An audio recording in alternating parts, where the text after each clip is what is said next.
You're watching Global Okanagan. This is Global News at 6:30. You are looking at a live shot of the McDougall Creek wildfire near West Kelowna. This wildfire has absolutely ballooned in size from 64 hectares overnight to an estimated 1,100 now, as gusty winds and tinder-dry conditions continue across the region and the province. A number of evacuation orders and alerts remain in place, and as you can see here, thick smoke is billowing into the sky. Good evening. We have in-depth team coverage of the McDougall Creek wildfire, among others, as fire crews across the province are being pushed to the absolute limit.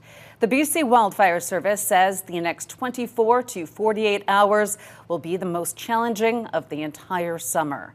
We begin our coverage tonight in West Kelowna, and that is where we find Jules Knox, who has the very latest on the McDougall Creek wildfire, as not only do the number of evacuation alerts and orders continue to grow, but so too does the fire itself. Jules. The City of Merritt has now sent a bill to the Premier's office seeking reimbursement for the days the Nicola Valley Hospital emergency room was closed. The bill totals more than $103,000, nearly $34,000 for 19 days of ER closures in 2023, and another $9,000 for 5 closures so far this year. The biggest part of the bill, more than $55,000, is for emergency responses to nearly 500 medical incidents during those closures. There is more local news on the way and your weekend forecast. We'll be right back.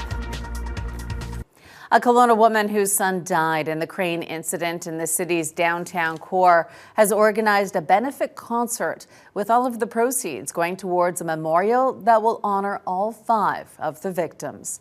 Jaden Wozni reports. Closing arguments have wrapped up in the first-degree murder trial of Peter Beckett. Beckett is charged with drowning his wife, Laura Letts Beckett, while the couple was boating on Upper Arrow Lake near Revelstoke in August 2010. They were on vacation from their home in Westlock, Alberta, about 85 kilometers north of Edmonton. The defense argues there is no evidence Beckett pushed his wife off the boat to purposely kill her. Beckett's lawyer points to his efforts to save his wife, saying they are not consistent with a murder plot, and so the jury should conclude Laura's death was a tragic accident. But the prosecutor is painting a much different picture of the fatal events. The Crown alleges Beckett planned the murder of his wife to cash in on a $200,000 accidental death insurance policy purchased shortly before she died. The Crown says Beckett's actions after he realized his wife was in the water are consistent with wanting her to die. Beckett reeled in his fishing line before turning the boat around. The Crown also pointed to the testimony of a jailhouse snitch. The snitch said on the stand that Beckett had told him he had a lot of money coming his way and he needed some witnesses taken care of. The case is now in the hands of the jury. Kimberly Davidson, Global News, Kelowna. The grieving father of Laura Letts Beckett says knowing the man who killed her will spend life in prison with no chance of parole for 25 years is a comfort. Yes, it does give us closure. We're going to meet our daughter again, and that's a great hope we have. The couple was boating on Upper Arrow Lake in August of 2010 when Peter Beckett deliberately drowned his wife, who couldn't swim. She was a great girl. The pair were living in Alberta at the time, but often traveled to BC.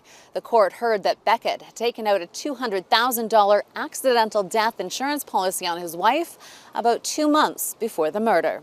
It seemed like his only motive was dollars, and there was quite a few. A previous trial held in Kamloops in 2016 ended in a hung jury. Park Letts says he maintained confidence in the RCMP's work and the Crown Counsel that justice would be served.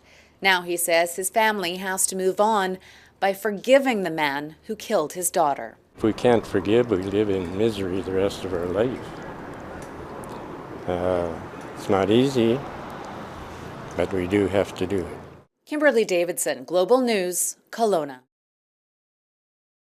This is red Russian kale. Daniel Tomlin has a pretty impressive garden.